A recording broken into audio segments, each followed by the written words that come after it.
In this video, I'm going to show you how to log out of Pikzels AI. Let's get started. First, make sure you're logged into your Pikzels AI account on your computer.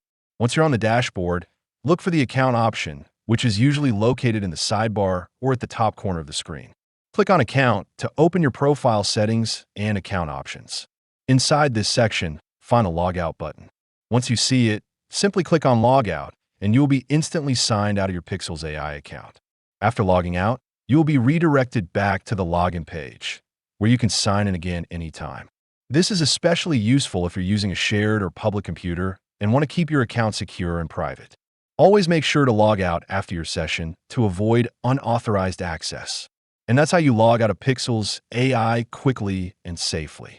If you want to support our channel, feel free to use our affiliate link go.pikzels.com/dine in the description below. Thanks for watching, and I will see you in my next video.